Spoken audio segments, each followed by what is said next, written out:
PFI, जिसका पूरा नाम पॉपुलर फ्रंट ऑफ इंडिया है, खुद को भारत में हाशिए पर रहने वाले सभी समुदायों को सशक्त बनाने के मकसद से शुरू किया गया संगठन बताता है।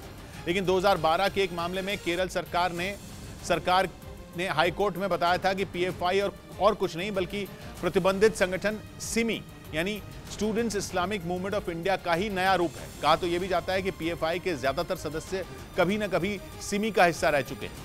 वैसे औपचारिक तौर पर इसे 2006 में 3 मुस्लिम संगठनों को मिलाकर बनाया गया। ये तीनों संगठन केरल के national democratic front, Karnataka forum for dignity और तमिलनाडु का मनिता निधि पास्टाय थे। इस संगठन की यूनिट 23 राज्यों में।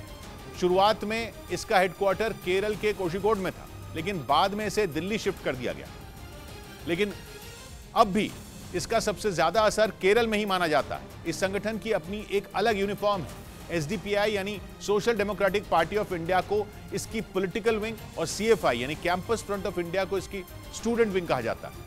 वैसे पीएफआई को अगर विवाद का दूसरा नाम कहा जाए तो गलत नहीं होगा, क्योंकि 2012 में केरल सरकार ने हाईकोर्ट में बताया था कि हत्या के 27 मामलों से पीएफआई का सीधा सीधा कनेक्शन है, जिनमें ज्यादातर मामले आरएसएस और सीपीएम के कार्यकर्ताओं की हत्या के थे। लेकिन असली विवाद तब सामने आया जब 2021 में गृह मंत्रालय को भेजी एक रिपोर्ट में ईडी ने आरोप लगाया कि पीएफआई ने सीएए के खिलाफ प्रदर्शनों के लिए फंड जुटाए थे।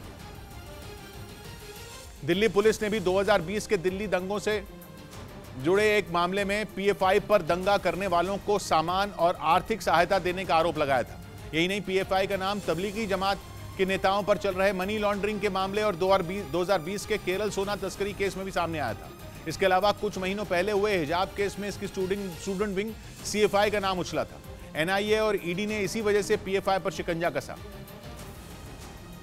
वैसे पीएफआई पर इस समय जिस मामले की जांच चल रही है वो है टेरर फंडिंग, क्योंकि सूत्र बताते हैं कि पीएफआई को दूसरे देशों की खुफिया एजेंसियों से फंडिंग होती है, जिसे वो भारत में माहौल बिगाड़ने के लिए इस्तेमाल करता है।